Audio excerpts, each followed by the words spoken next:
Assalamualaikum warahmatullahi wabarakatuh. Allahu Akbar, Allahu Akbar, Allahu Akbar, Allahu Akbar, Allahu Akbar, Allahu Akbar, Allahu Akbar, Allahu Akbar, Allahu Akbar walillahil hamd. Allahu Akbar kabira walhamdulillahi katsira wa subhanallahi bukratan wa asila. La ilaha illallah wallahu akbar. Allahu akbar walillahil hamd.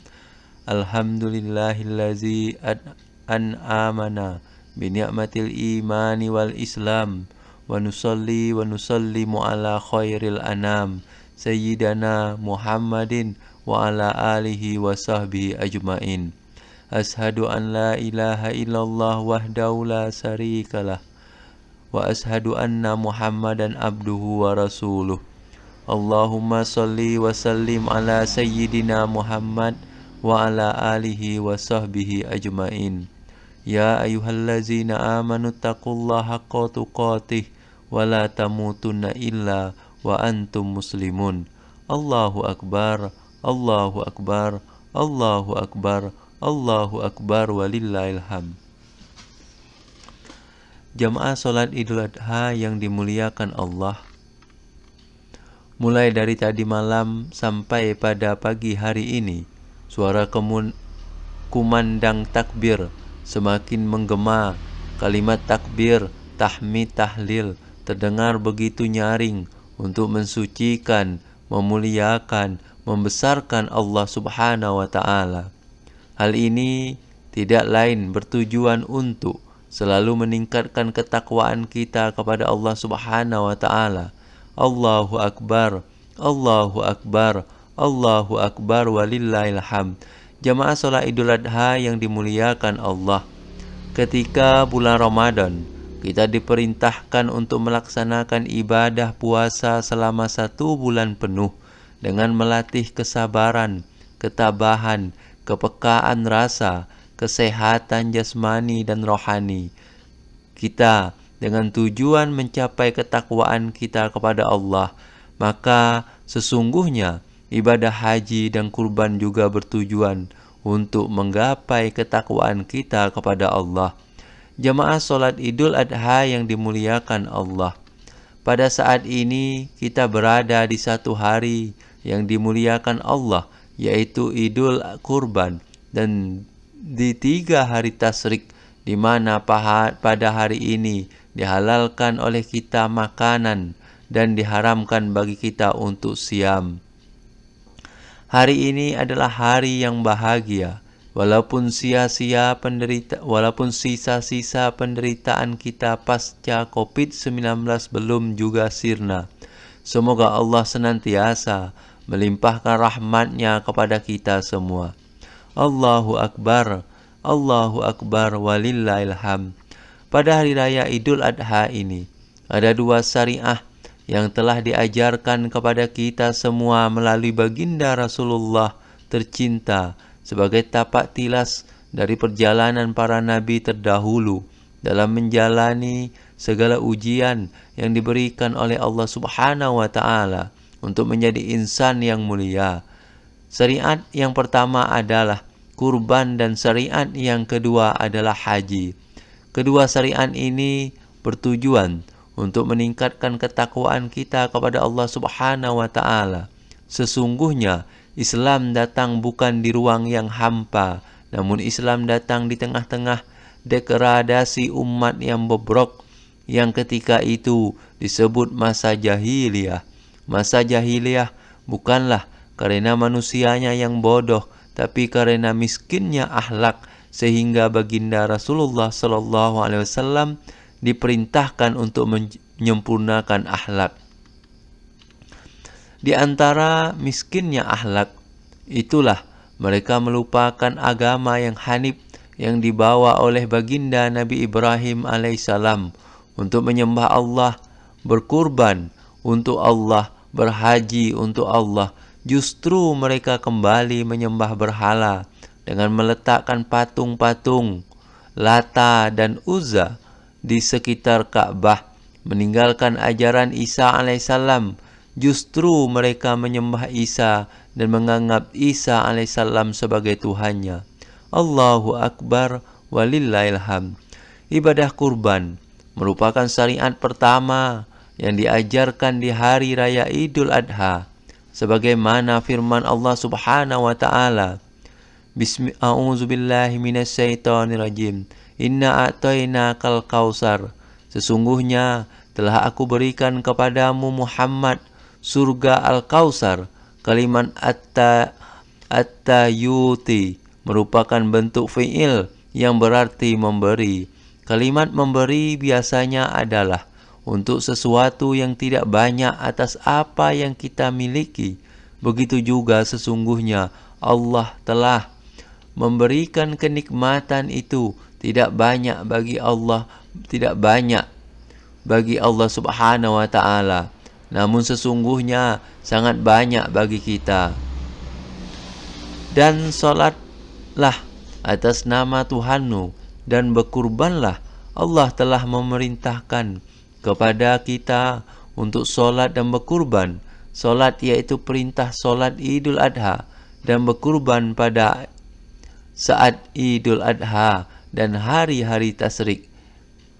Sesungguhnya orang-orang yang membenci Muhammad maka akan terputus. Terputus yang dimaksud adalah terputusnya rahmat Allah kepada mereka dan terputusnya nasab mereka kepada nenek moyang mereka, karena sekali-kali tidak pernah terukir dalam sejarah Al-Quran. Allah Subhanahu wa taala berfirman tentang manfaat kurban dalam surah Al-Hajj ayat 37. A'udzubillahi minasyaitonirrajim. Lan yanalallaha luhumuha wala dimaiha walukin yanaluhu taqwa minkum kazalika sakharaha lakum litukabbirullaha ala ma hadakum wabassiril muhsinin. Daging-daging unta dan darahnya itu sekali-kali tidak dapat mencapai keridhaan Allah, tetapi ketakwaan dari kamulah yang dapat mencapainya. Demikianlah Allah telah menundukkannya untuk kamu supaya kamu mengagungkan Allah terhadap hidayahnya kepada kamu. Dan berilah kabar gembira kepada orang-orang yang berbuat baik. Allahu Akbar, Allahu Akbar walillahilham. Adapun syariat yang kedua yang telah ditetapkan keberadaannya adalah ibadah haji, sebagaimana dijelaskan dalam firman Allah Subhanahu wa taala, A'udzubillahi minasyaitonirrajim. Al-hajju ashuru ma'lumatun. Paman paroda pihinal hajja fala ropasa wala pusuka wala jidala bil haji wa ma tab'alu min khairi ya'lamhu Allahu wa tazawwadu fa ina khairaz zidit taqwa wattaquni ya ulil albab. Musim haji adalah beberapa bulan yang dimaklumi. Barang siapa yang menetapkan niatnya dalam bulan itu akan mengerjakan haji, maka tidak boleh rafas, berbuat fasik dan berbantah-bantahan di dalam masa pengerjaan haji. Dan apa yang kamu kerjakan berupa kebaikan, niscaya Allah mengetahuinya. Kepadaku, hai orang-orang yang berakal. Quran Surah Al-Baqarah 197. Pada tahun sebelumnya berkisaran antara 2,5 juta jiwa umat Islam di seluruh penjuru dunia di bulan ini sedang melaksanakan ibadah haji tanpa membedakan ras, golongan, kultur, warna kulit dan sebagainya. Mereka bersama-sama menggunakan pakaian yang sama, berbaju putih tanpa berjahit, dengan bertawaf sambil melafazkan kalimat labbaik Allahumma labbaik la baik la syarika la baik innal hamda wa ni'mata laka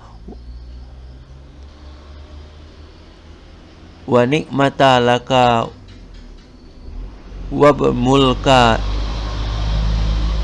la syarikala. Kunci kedamaian itu terdapat dalam kalimat wala rafasa, wala fusuka, wala jidala.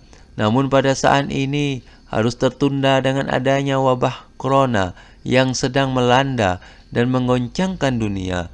Walaupun sudah mulai normal dalam keberadaannya, ibadah kurban dan haji merupakan tapak tilas dari perjalanan para nabi Allah yang mulia, yang dijelaskan dalam Al-Quran, yang merupakan syariat sebelum datangnya syariat Islam.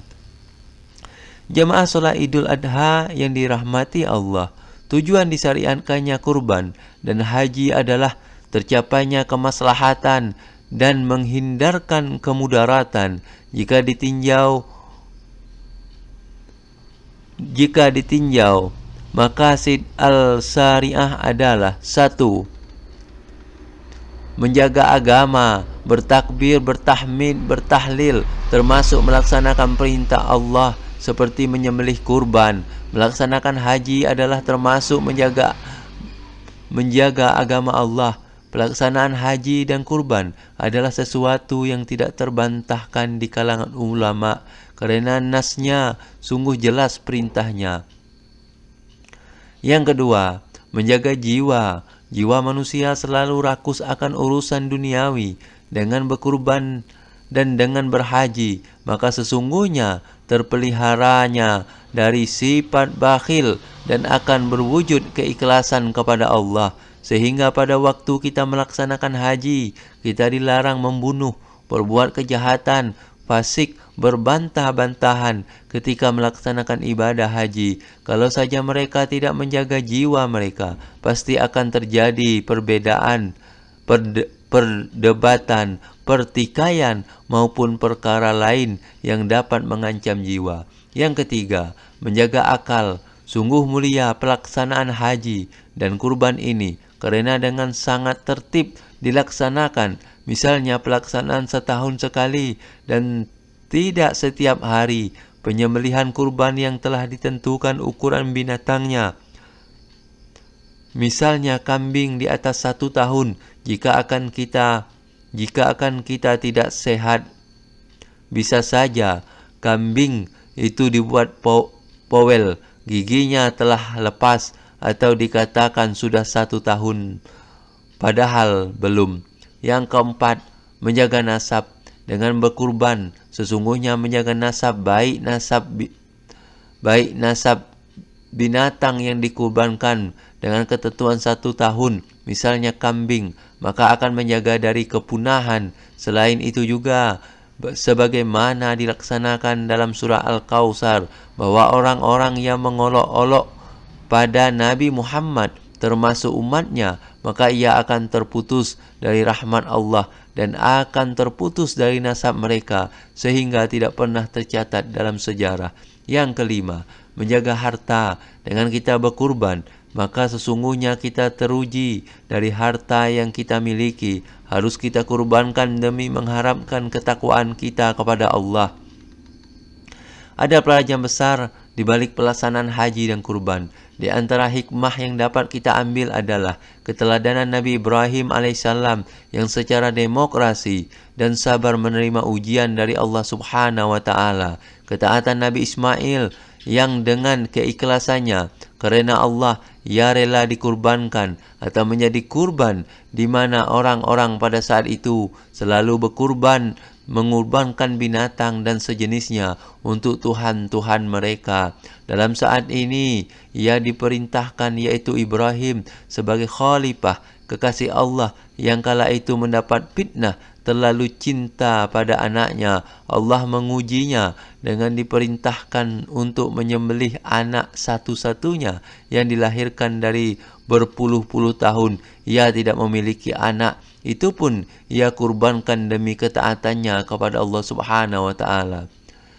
Sebuah riset mengatakan bahwa menyembelih binatang dalam syariat Islam adalah harus menggunakan lafaz jalalah, bismillah, agar binatang yang disembelihnya menjadi halal dan mendapatkan barokah. Selain itu juga tidak diperkenankan untuk memotong seluruh lehernya atau terputus antara badan dan kepalanya.